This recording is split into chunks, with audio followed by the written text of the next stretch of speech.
I'm thrilled that I'm thrilled to be here with Jeannie Gant, our SFAR president. A lot of you know her, of course, through her work at Gant Properties. And Jeannie, you can probably see her background, and I am loving her background. Happy Pride, everyone. Yes, and she will be sending that to me, and with Pride, I will be figuring out how to download that and make that my background, certainly for the rest of the month. Jeannie, tell us about you real fast, and then we'll get us going. Okay, so let's see. My birthday's in June, so June's also a fun month for me. I will not tell you how old I'm getting. How about the date? But June 9th. June Okay. 9th is my birthday. I'm enjoying being your president. Our staff is amazing. Our volunteers are all realtors, is our realtor community members. And just working with everybody. I mean, everybody's so smart and great ideas. So I'm really enjoying my year. Fantastic. Thank you for being here and co-hosting with me today. Yeah. My name is Dan Hershkowitz, and I was looking and admiring Jeannie's hair earlier and looking at mine in dread. It was not a good hair day, so I'm going to put on my Dantastic hat. So that one says Dantastic on it. I also have one here that says Happy, which is the name of my dog who's curled up underneath. So depending, I think I'm going to go with the Dantastic one today. All right, so yes, we have a series here called I Did Not Know That. And we have asked you to send in some questions, and we have a whole bunch of questions. And so without further ado, Emily Harold, our Director of Communications, who is running things for us, thank you so much, Emily, will get great us questions started. too. Like the people that wrote in these questions, great questions. And you know what'll be fun is if we start with them, and every so often Jeannie says, either I did not know that, or if she says, you know, Dan, I don't think you really know that. And then she fixes us. So let's start with number one. Number one is about the COP form. It is a CAR form, and it is, as this agent says, actually, Jeannie, read the question for us. What the heck? The COP form says, we should probably explain for people who don't know the acronyms for COP. Yes. Is the contingency of purchase, is maddening, paragraph 1 and 7 in particular. Do we have that form to show? We don't have the form, but what we'll do is, and I apologize, we'll also make the slides available to everybody. On this one, we only have one slide. I've saved you a whole bunch of slides, but what you'll see— Hey, do you want to listen in on this? What you'll see is that we have the question, and then we should probably mute everyone except for Dan and I for now. Take it on off my Emily, speakers. do you think you can mute? Yeah. Okay, perfect. And you know what? Let's go back. It's the contingency for sale of buyer's property. Exactly. It's a difficult acronym. So let's go to the next slide, and which just tells us a little bit about it. So the COP form, as Jeannie just told us, is that CAR Addendum that allows a buyer to condition the purchase on the sale of buyer's existing property. And in the form, they refer to buyer's property and seller's property. And so seller's property, of course, is the transaction that we're trying to complete. But buyer's property, of course, is their existing home. And this new purchase is contingent on that. Now, when you're faced with that situation where you're representing a buyer who wants to purchase a new home, but has an old home, you have a couple of choices, of course. One is, can they afford both at the same time, right? If they can, then maybe we sequence this by starting with the purchase and then selling their home. Another option, of course, is some sort of financing. Can they obtain a bridge loan? But for people who neither of those really works, there is this form that says, okay, you can enter into contract to buy this new home, seller's property, we're calling it, and it's still contingent, however, on the sale of buyer's property. So how does it work? Well, we don't have the form in front of you. I apologize. We'll think smarter about that next time. But the two things that really confuse people are paragraph 1 and paragraph 7. Paragraph 1 is all about the choice, which is the scope of the contingency. Paragraph 1 has this default. I found the form. Dan, you're muted. Sweet, good for you. All right. So paragraph 1 has this great choice, which is all about the scope of the contingency. So the default in 1A is the purchase of seller's property is contingent on us doing 2 things: entering into contract and closing escrow on buyer's property. And so both of those things make sense, right? We don't just want to enter into a contract. We need to close to buy the new home. But that's not always the case. So there is an option in B and C. So B says only entering into contract on the sale of buyer's property. So let's say they have enough money, they can get a new loan while still owning their old property, but they want some period of time, and it defaults, of course, because it's CAR, to 17 days. Everything seems to default to 17 days. It defaults to 17 days from the date that you get into contract here on this new purchase, that they are able to get into contract with some other buyer for the sale of buyer's property of their other home. And C is only the close of escrow. C presumes that they're already in contract, they already have a listing, right? They're somewhere down the road, they've gotten an accepted offer, but it hasn't closed yet. So they say, listen, we want to buy your house and we're already in contract to sell our house, but we need a contingency that says this thing is first going to close. That's what 1 is all about. I'll point out one more thing before we go to paragraph 7, which is item 3, paragraph 3. It's a great way to get yourself a listing. So if your client is making an offer and that offer is going to include this COP contingency, you're going to need to show the other side that the property is either currently listed or will be listed. And the best way to do this and make the other side feel secure is to first sign a listing agreement with this buyer to sell their current home. And you give evidence of that right there in paragraph 3. It says, yes, the property is listed, and it says with whom. Okay? All right, let's jump ahead to paragraph 7, and we'll finish this answer. Paragraph 7 should be referred to as the kick-out clause, because it allows the seller to kick the buyer out of contract and go with someone else. So if your buyer is entering into contract to purchase with one of these COP sales contingencies, right? How do you fill out paragraph 7? Well, paragraph 7 starts by saying that the seller continues to have the right to market the property. They can have it on the MLS as active contingent and search for backup offers. And if and when they get one of those backup offers, paragraph 7 says if they can kick your client out of contract. It says either the default, which is 7C1, immediate right, 7C1 immediate right. Thank you, Jeannie. That means they have the immediate right to try to kick your buyer out of contract. And what do? They sign the very bottom of this form, giving your client notice that your buyer client has 2 days to do the following. 1, remove this contingency. 2, remove any financing contingency.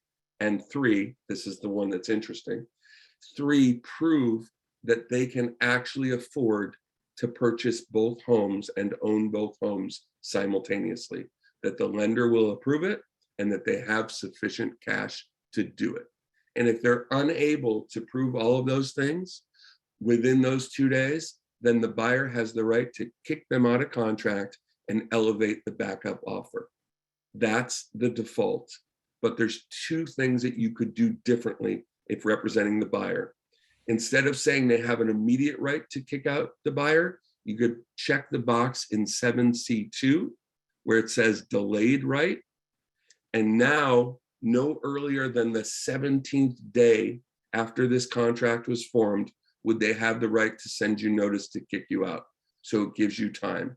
And of course, you could change that, okay? 17 or blank days. Or if you're representing your buyer and your buyer has a little bit of leverage, because the seller's been having trouble selling this house, then you check 7C3, no right to kick out buyer. And so what happens there is they put somebody in backup, and the only way they could elevate that backup is if your client, using this contingency, for instance, rightfully cancels the contract. So now your client is in the driver's seat. If your client is unable to obtain their financing, and we get to the end of this contingency, and they now remove the contingency, they cancel the contract based on that, well, now the seller can elevate the backup offer. Those are the two confusing things, paragraph 1, paragraph 7. And if you didn't know that, Jeannie, now you know that. I did not know that, Dan.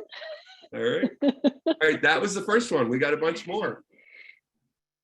All right, so we turn the screen maybe back over to Emily and see what the next question is all about. Yep, Emily, can you take over? Yep. There you go. Okay. All right, look how big the screen is. Great. All right, Jeannie. So this one is actually interesting. I had to look this up just a little bit so I knew the reference, right? So what do you say when asked, have you received other offers? How many offers do you expect?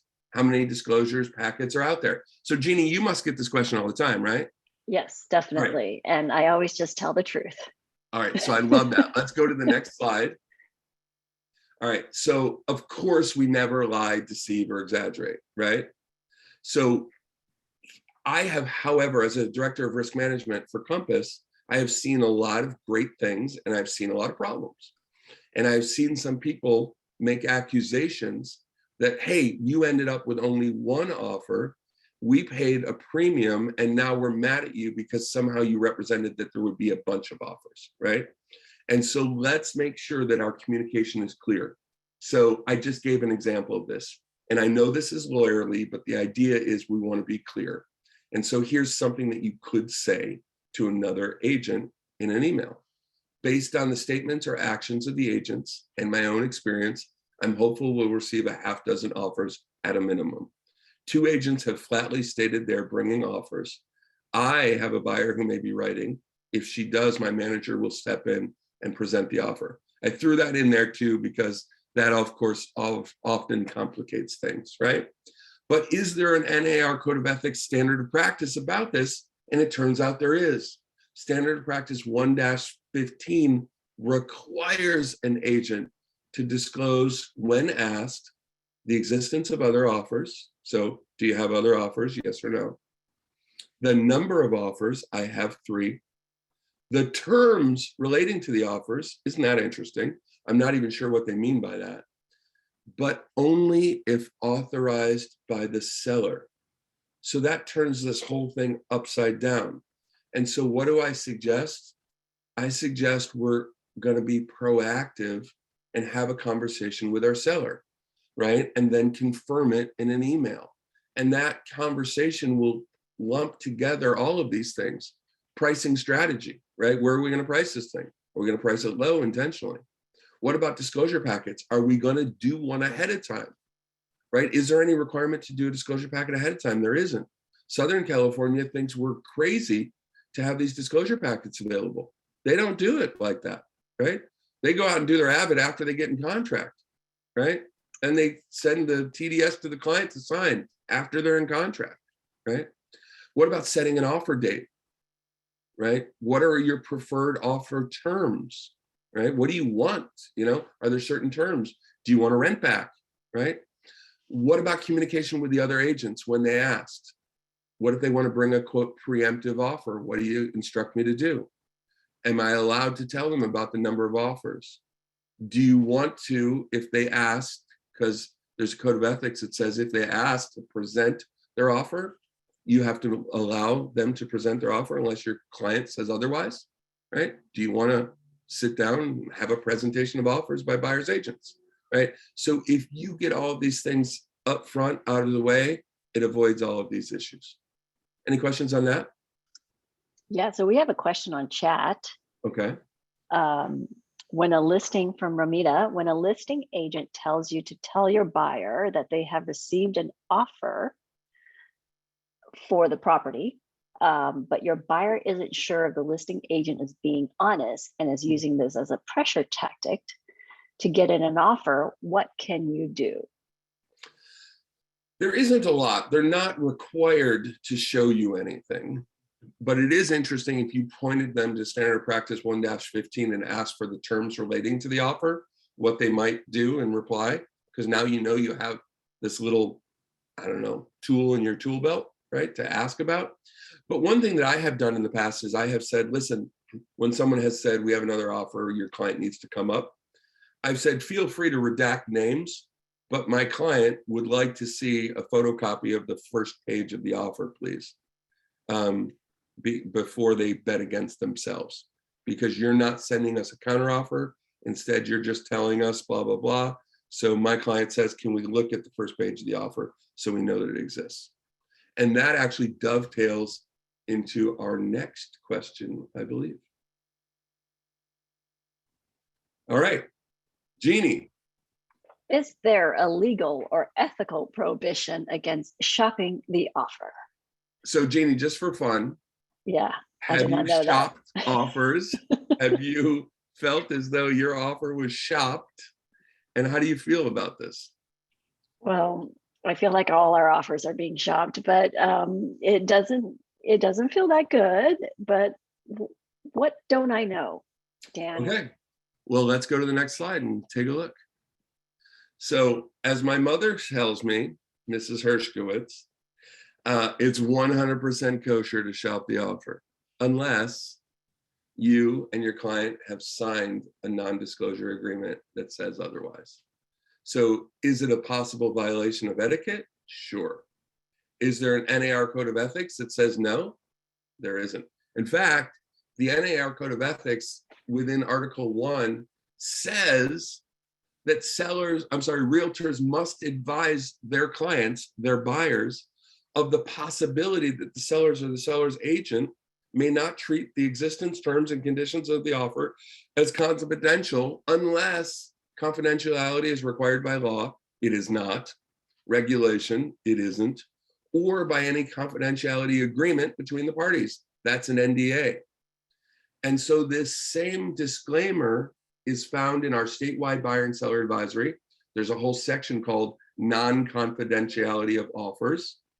And in the possible representation of more than one buyer or seller, it says offers are not confidential. And CAR has a form called the NDA, the non-disclosure agreement.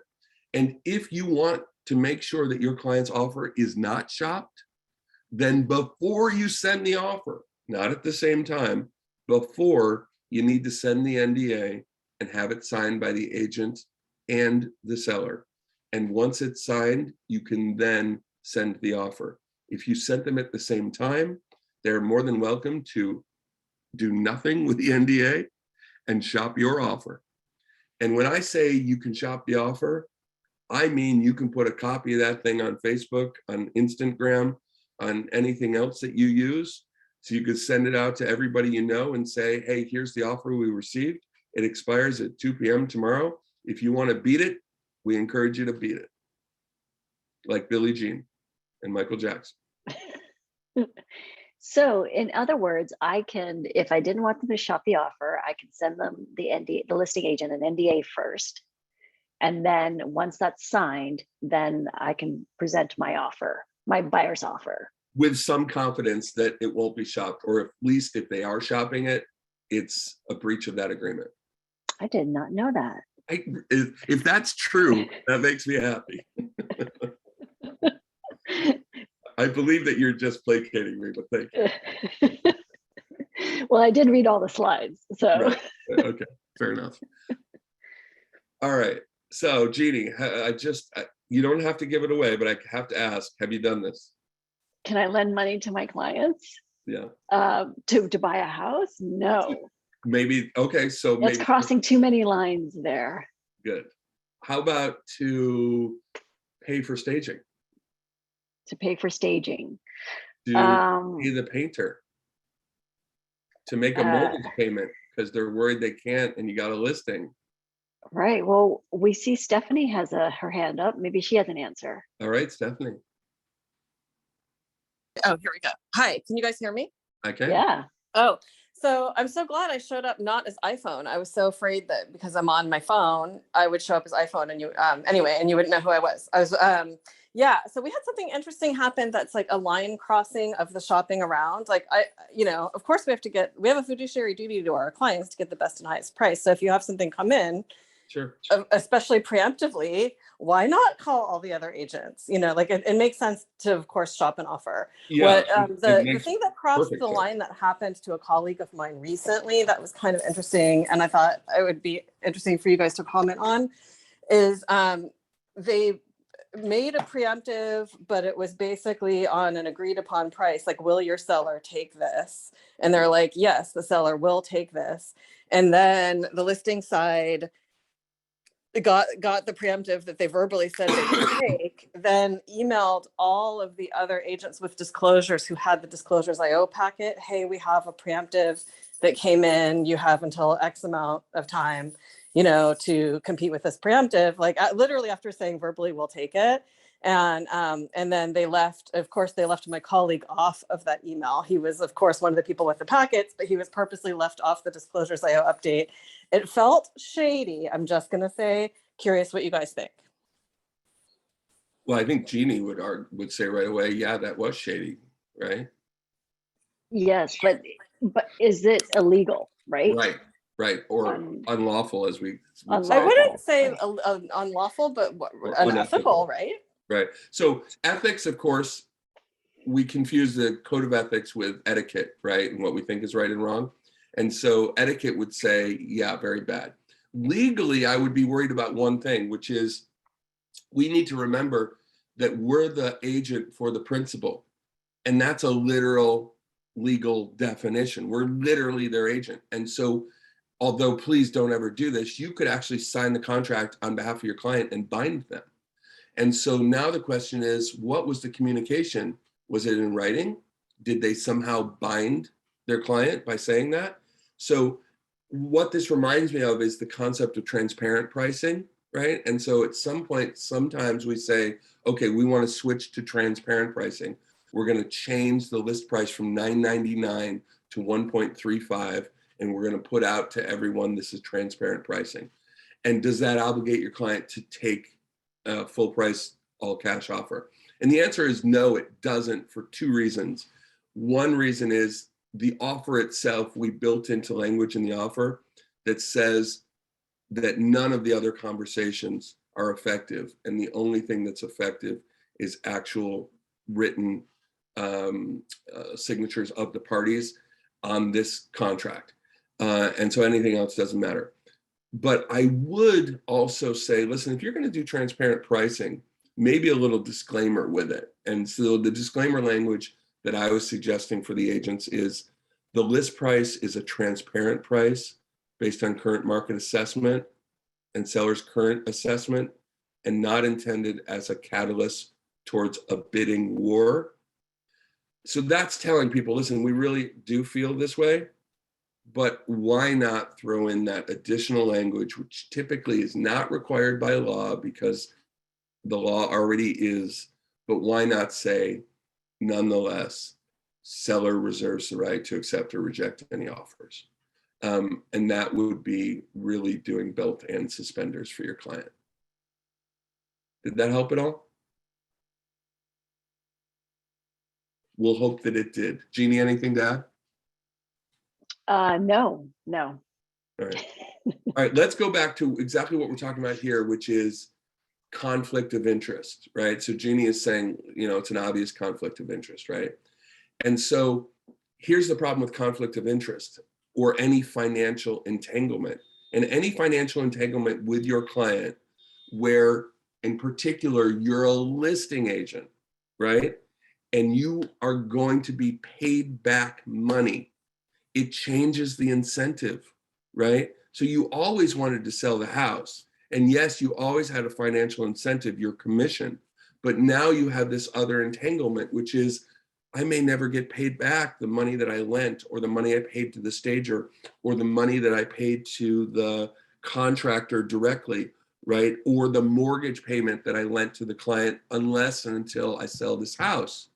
And so now you can easily be accused of suggesting that the market price is very close to that, conveniently to that offer that you just received. And you may say to them, the market has shifted. And they may say later, or the lawyer letter that they send later may say, you pressured them to take this offer, not because it was in their best interest. You never countered, you never shopped it, right? You just told her to take it. Why? Because you wanted to get your money back. And so these financial entanglements really do become a problem. Some companies have this concierge thing, right? It's wonderful for this reason, if nothing else. If your company has one of those concierge things, take advantage of it. Or if you really want to pay for their staging or their flooring or whatever, make them pay up front and offer them a credit at close, right? So let's say the staging is $7,000. It's a $3 million house. You're going to make a good commission.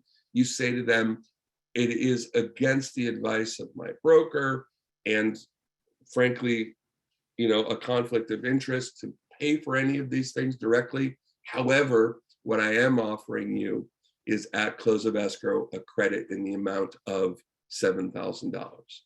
Okay, that's a different and much better way to go if you're looking to do something like this. And here's what has happened, and this, as you can imagine, was really difficult. One of the agents that I'm aware of, I won't say what firm, lent money for this exact kind of purpose to do some work at the house. I don't know if it was flooring or whatever it was, but it was work at the house, improvements to the house as part of the listing. The client was unhappy with the improvements, even though they got in contract and said, I'm not paying you the $22,000, I'll only pay $5,000. The agent was pissed off, and the agent put in a request for payment with escrow after they got into contract, right? And now escrow looked at that payment, asked what it was for, and they said for the flooring or whatever the work. And now escrow said, well, that's for work on the property. That sounds like a potential mechanics lien. And now they had to tell their title arm, and the title arm was not going to issue a title policy to the buyer unless there was an indemnity clause signed by the seller and it excluded this claim. And it totally sank the closing because the buyer couldn't get the title policy that the buyer otherwise was entitled to. So be careful if you want to go down this road. It usually ends poorly. Any questions there? Oh yeah, there's tons of questions in the chat room. I will start with Susan, who said, what about a 3R report? Well, my take on it, 3R report is $150. What about, or 155 or whatever it is, 5150 or something. I don't have a problem if your services include, and we will pay for things. The difference here is you're requiring them to pay you back becomes more of an issue, right? And yes, I'm a lot less worried about a report or a second report than I am these other things. But at some point, the gray line gets crossed, right? Well, and in the listing agreement, you can always state there's checkboxes of what the seller needs to provide to be paid for, right? Correct. And the 3R report can easily be checked. Yeah, in fact, it's pre-set up to talk about reports, and this certainly can be one of them. Yeah. Yeah. So you always can defer back to the contract to get reimbursed for that. Yeah. And the NHD is in there as well. Correct. Right. Yes. Yeah. Good question. I lost, Gina did have her hand up and I was going to go to her, but if she still has a question, you can raise your hand. Okay, go ahead, Gina. Thanks, Jeannie. I actually just wrote it in the chat and I said, why not just include those services in your, let's say 6%, you take 3.5, Right. you give 2.5 to the other side and include staging, painting, et cetera. And then it's at your risk as an agent if it doesn't sell. So I hate the idea of painting, etc. I don't have necessarily a problem with staging, but I do have a problem with painting, etc. Because Gina, I cannot tell you how many times I have heard a seller say to the agent, I don't like the color. This isn't what we discussed. It was a shitty job, right? Mhm. And the other problem is the DRE, Department of Real Estate, sent out a bulletin not so long ago reminding us that we are not general contractors and we are not foremen, and that if we act without a general contractor's license, right, to set up and to supervise construction projects, that we are outside the scope of our license and that we're subject to discipline. So all contracts for all of those real things should be between the client and the professional, particularly the construction professionals. A little bit less risky to do staging and to pay for staging yourself, but my preference, even with staging, would be to have the seller pay up front and you issue them a credit at close that happens to be about the same amount. Especially when the market starts to turn and the listing does not sell. Right. And then we have a cancellation and they go with another agent, but you've paid all this money up front. How do you or it just doesn't sell as fast as you had expected, and you expected to pay for 1 month of staging, and they just say, no, you said you're going to pay for staging, and now we're on month 3 and 4 and 5. Mm-hmm. Right. And so now we're up to $30,000 worth of staging. Hey. Great. So point. I like, Dan, your idea that you can always credit them back once you close, once you've actually made the money. And I would not say I will credit you the staging cost. I would say, yes, I see that staging is expensive, and I see that it is a range of $7,000 to $12,000, right? Just to let you know, I am willing to offset and to first help you offset a bunch of your costs, and you can decide where it goes by issuing you a credit at close in the amount of, and it's a set amount. Okay. Great answers. All right, what is our next question? So Rob has his hand up. Rob whom? Edwards. Rob Edwards. I knew it was you, Rob. Hey, I just want to riff off that just for one quick second. You know, a lot of stagers do painting, countertops, new light fixtures. Where does that figure into your calculus, Dan? I'm more than happy for them to do all of that. And when I was listing, I would choose those people in particular because they would act as the foreman, right? And guess who the contract was between? The contract was not between me and that person. I made an introduction. I explained that I have some experience with this person, right? But my company, like so many companies, actually has even a referral disclosure that says, yeah, we're referring these people however, right? But most importantly, you need to make sure that your client understands, and you have an email confirmation with them that says, listen, I do have good experience with this person, but I'm not your foreman, I'm your realtor, right? I do the realtor stuff. I will help make all kinds of decisions based on aesthetics, but your contract with this person is with this person. I will consult with you and with this person about what I'm seeing in the marketplace and what are the good ideas about where to spend your money. Does it make sense to buy a new stove? For how much? Does it make sense to install a gas line, right? Because people prefer gas.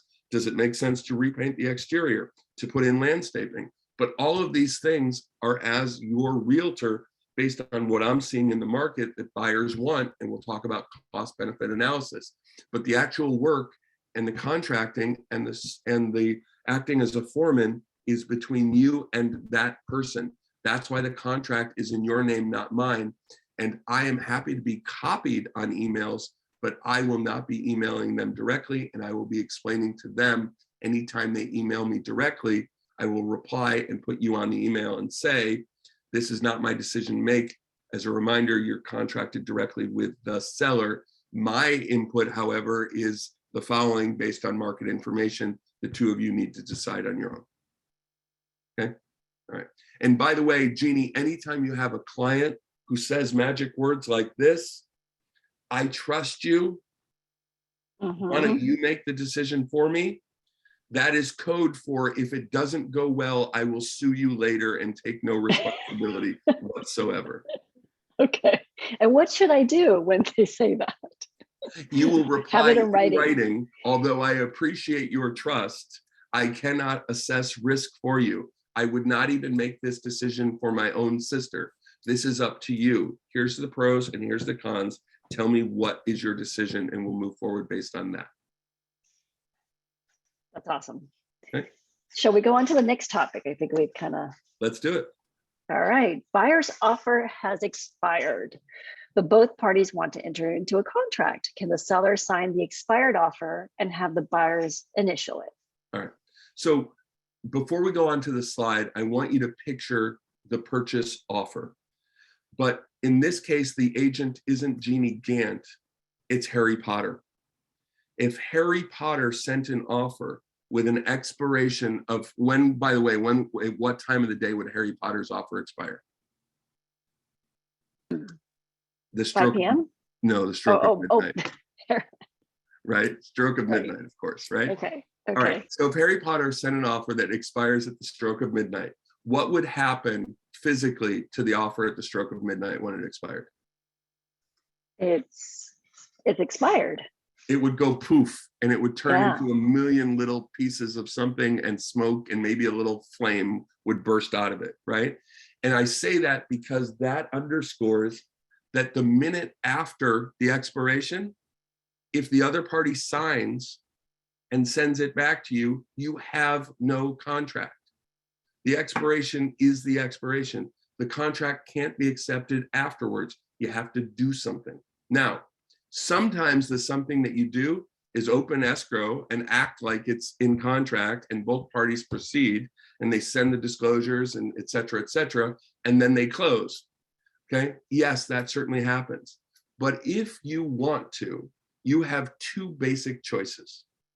If you're the seller and you realize, oh, we didn't sign and send back in time, could you send, after the expiration, a counteroffer? Yes, 100%. Because a counteroffer is a new offer with its own expiration date, right? And it incorporates all of the terms of that original offer, but it's its own offer. And so the counteroffer is an offer, and now we put it back to the buyer, and if they sign and return it before it expires, we have a deal. Now, if you don't have any terms that you want to counter, you could simply write, as I put in here, all terms remain the same. Buyer has until the expiration deadline below to sign and return this counter, right? Or you could just put in all terms remain the same. That is itself a new offer. And if they sign it and send it back, you're all set. Now, for those of you who say, well, why don't we just sign it, send it to them, ask them to initial? You could totally do that, but you're requiring them to re-sign anyway. You might as well do it right and just send them the counter. Or for those of you who say, you know, we really technically missed the deadline.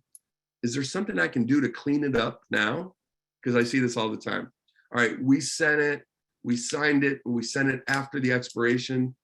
Everybody wants to proceed. What do we do now, Dan? Right? Everybody wants to proceed. And so here's what you do. You do a cleanup addendum that says the following. The expiration date for seller's counter offer or offer, right? The expiration date for buyer's offer was extended by agreement of the parties to include buyer's acceptance, or in this case, seller's acceptance on May 3rd. By signature below, the parties acknowledge an agreement binding contract was formed on May 3rd. So you could simply do a little cleanup language that says the parties acknowledge that the signature was sent late. The parties acknowledge and agree that there was an extension and that the parties have formed a binding contract. Okay, that would be a little cleanup language. Any questions on that? You can do this even after a week has passed by. Yeah, so here's where this cleanup language usually comes in, Jeannie. We're a few days after, or maybe the next day, and we realize, you know, technically we didn't send this thing off in time, but everybody wants to proceed. And then somebody calls me and says, Dan, is there some language we can add now? And I say, yeah, pull up an addendum, say the expiration date for buyer's offer was extended by agreement of the parties to include seller's acceptance on whatever date. By signature below, the parties acknowledge a binding contract was formed on that date. Okay. Sounds great. Okay. I did not know that. Good. Does anybody have any questions for this? I saw Cheryl's hand went up and down. Well, I was going to ask if there was a time frame that would need to happen within. Yeah, here's the time frame, Cheryl, before the other side decides they don't want to be a party to this contract anymore, right? And say to you, we never formed a binding contract. We're not obligated. Go screw yourself. Okay, thanks. That's the time frame. Great. All right, let's move on. All right, yeah, go ahead. I'm sorry. Okay. All right, Dan, must the listing agent provide proof the offer was presented? And so you remember that the forms over the years have had and then didn't have and then had again something on the last page that said the offer was presented or the offer was rejected, right? Right. And so the answer here is, let's find out. Only if asked. There's no requirement to tell the other side that you presented the offer unless they ask you. And so what does this mean? This means you can do nothing. You can be totally silent. You can be rude. But the moment the agent for the buyer says to you, did you present my offer? Then the Code of Ethics, Standard of Practice 1.6 and 1.7 say specifically, when asked, you have to reply in writing. An email, fortunately, is a sufficient writing, and you literally can satisfy the requirements of this standard of practice by saying in a reply email, yes, we presented your offer. You're done. Now, is there a requirement to say it was rejected? Nope. Is there a requirement to say anything else? Nope. Is it stupid not to be proactive and to say to all of the people who did actually present an offer, dear agent, thank you for submitting your buyer's offer on 123 Main Street. The terms of the offer were carefully reviewed by the seller on whatever. However, the seller has decided not to accept or counter your buyer's offer. Please thank your buyer for their interest and let them know we wish them well in their home search. Now, notice what this little thing doesn't do. It doesn't say anything about the offer you accepted, and it isn't stupid enough to pull in claims possibly about fair housing, right? Doesn't say, we went with this beautiful family, my client's really connected with them, right? Because, right, subtext, because they're Jewish, because they're white, right? Because they're gay, because they're not gay, right? We are not dumb enough to do any of that, right? We simply say, yes, it was reviewed. They've decided not to accept or counter. We thank you very much. We don't even say that we've accepted somebody else. We don't even say that we've countered somebody else. We just acknowledge that it happened and that your client has chosen not to counter them. Okay? Any questions there? I do not see any questions. All right.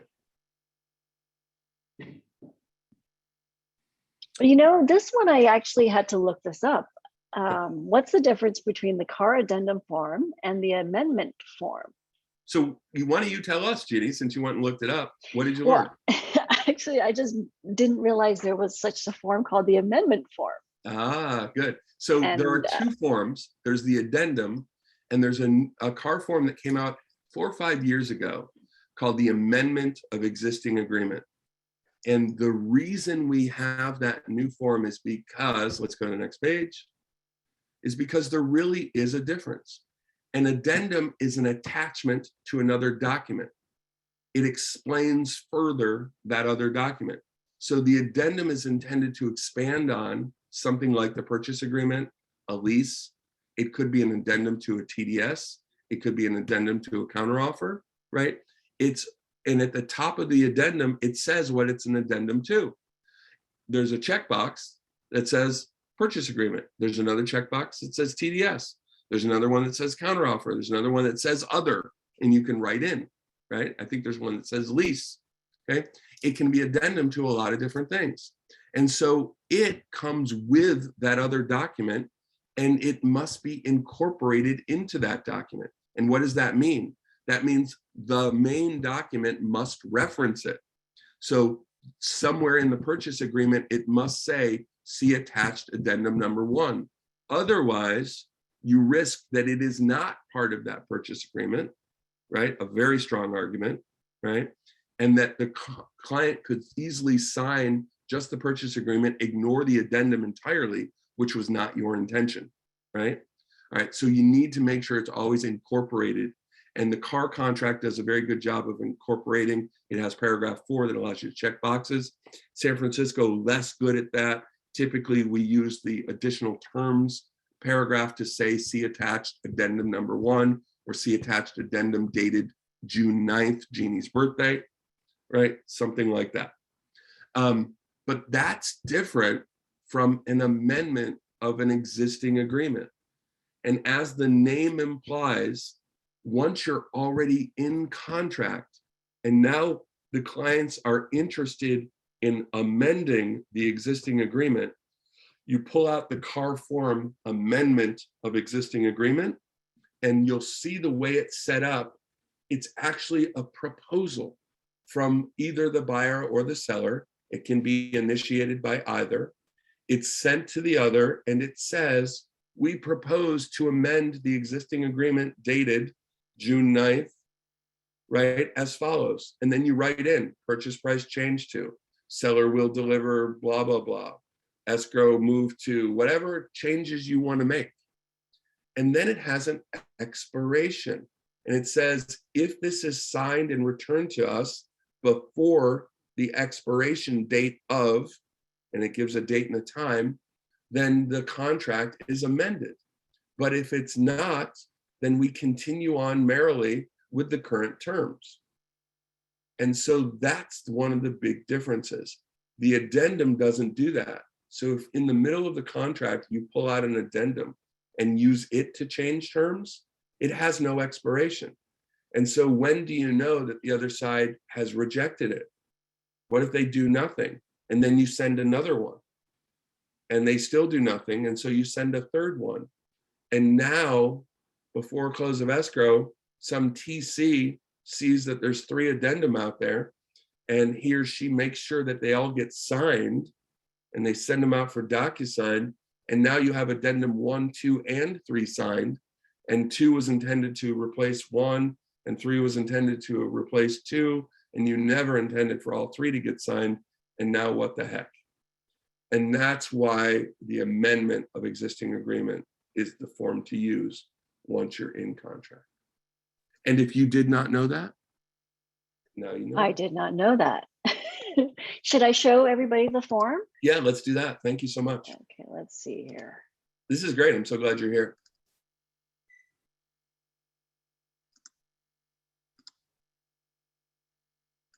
This is the form that Dan is talking about. Right. So it says right at the top, this is a proposal to amend the terms and conditions of the purchase agreement, or, and it gives you some choices, right? And so you simply type in like you would, and then see there's an expiration, right? And so it'll expire at that time, and then there's the acceptance. Oh, and look, there's a place to say amendment not accepted. Okay. All right, so that's your form when you're in contract. All right, Emily, can we have our slides back? I've stopped my share. Thank you, Emily. So we have a couple questions on chat. Yeah. Let's see here.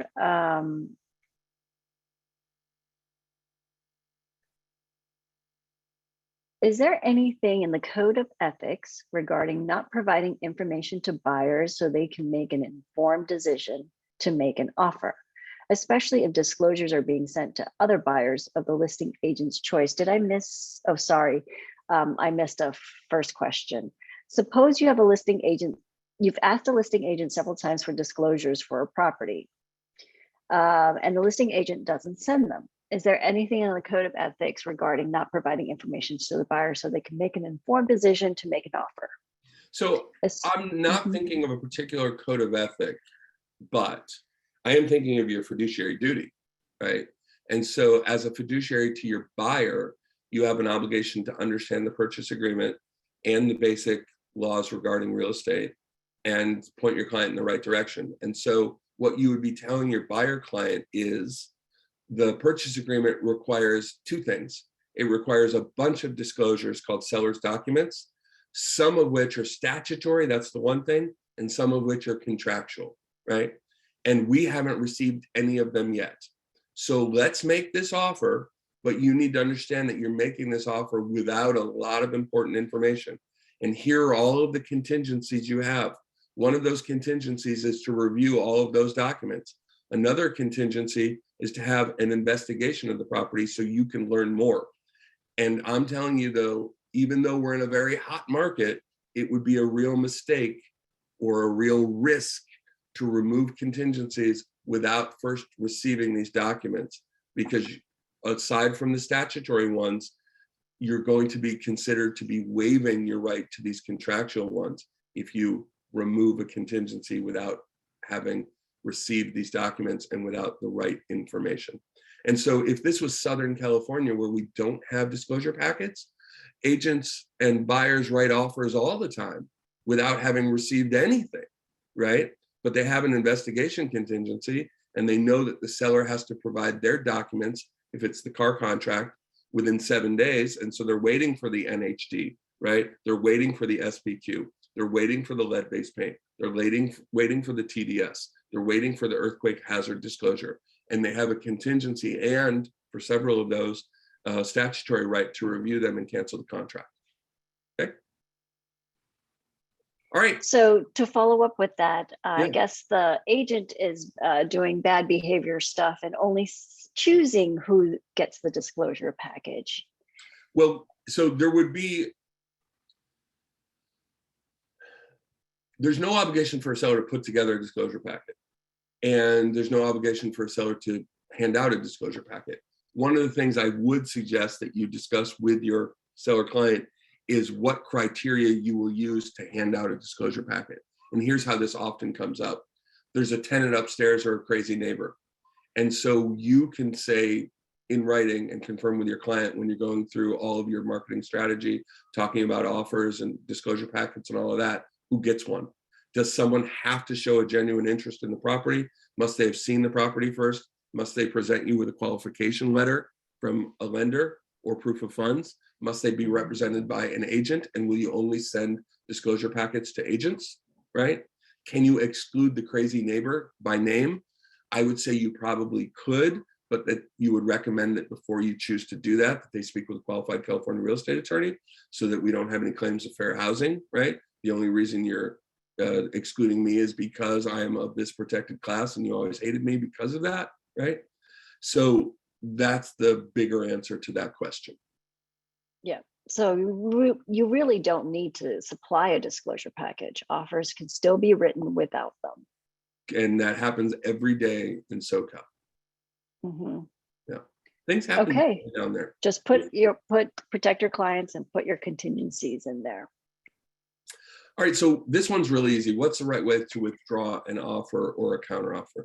So almost any contractual document before it's accepted by the other side, so that would be an offer, a counteroffer, an amendment of existing agreement, multiple counteroffer, anything that is amending the contract or forming a contract, anything contractual that is sent by one side and needs to be accepted by the other, particularly when there's a date for acceptance, could be withdrawn before it's accepted, right? So the best example is we sent out an offer on 123 Main Street for $2.4 million. We thought there were 9 offers. Now we realize the market has turned. There aren't that many offers. We don't want to spend that kind of money. Or maybe we don't even want that property anymore. We want another property. So before it gets accepted and the signed offer is returned to us and we're in contract, we want to withdraw that offer. You can literally pick up the phone and call on behalf of your client and say, the offer is withdrawn, and you have withdrawn the offer. Now, if later there's a lawsuit, trying to prove that you had that telephone call is the issue. But legally, you can do it that way. So a phone call is legally permissible, but it's hard to prove. An email is much better because it provides proof. Is there a form? Yes, of course there's a form. CAR couldn't help themselves. They made a form. It's called the woo withdrawal of offer, and it does exactly what your email is going to do. It says the offer or the whatever contractual document dated whatever regarding whatever property address is hereby withdrawn and revoked. Okay? All right.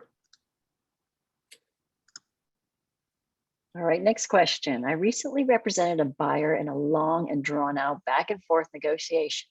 At one point, we had 5 counteroffers. The whole thing got very confusing. Any suggestions? Yeah, so just imagine this for a minute. So the original offer had an addendum attached to it, and that addendum had items 1, 2, 3, 4, and 5. And then there was a counteroffer that addressed item 1 and 4, didn't say anything about 3 and 5. And it, instead of referencing 2, it referenced B. And so now we're already a little confused. And then there was a counteroffer to that, and then a counteroffer to that. And at some point, you have no idea if your client signs the latest counteroffer, what it is they're agreeing to. And so it's all freaking confusing. How do we sort through this? Well, there's 2 options. And let's look at them. Next slide. Okay, so you have 2 basic options. If you represent the buyer, you could actually start over, right? That says start and issue. It should say start over and issue a brand new offer, right? So you literally could start over. So let's say Jeannie and I have been negotiating this thing and we keep going back and forth. And then I pick up the phone and I say to Jeannie, all right, I got a pencil and pad in my hand.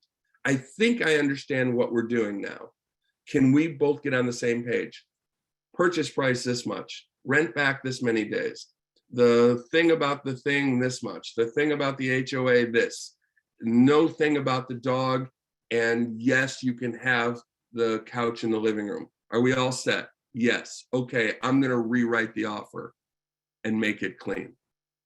And if you do choose to do that, representing a buyer, in additional terms, I would throw in, because I can't help myself, the previous offer dated whatever is revoked and withdrawn, okay? Or replaced by this offer, okay? All right, so that's one way. Another way would be, and this second way either party can do, they simply issue the next counteroffer. So if we're up to counteroffer number 6 in sequence, they issue counteroffer number 6. And it starts with this term: all preceding counteroffers are rejected and replaced in their entirety by the following terms, which modify the purchase agreement offer dated May 2nd. And then you list those things that Jeannie and you just discussed in your phone call and you wrote on your pad, okay? That would be another way to deal with that. So question, does all those previous counteroffers that got rejected all get signed as well? No, in fact, none of them. Yeah. Okay.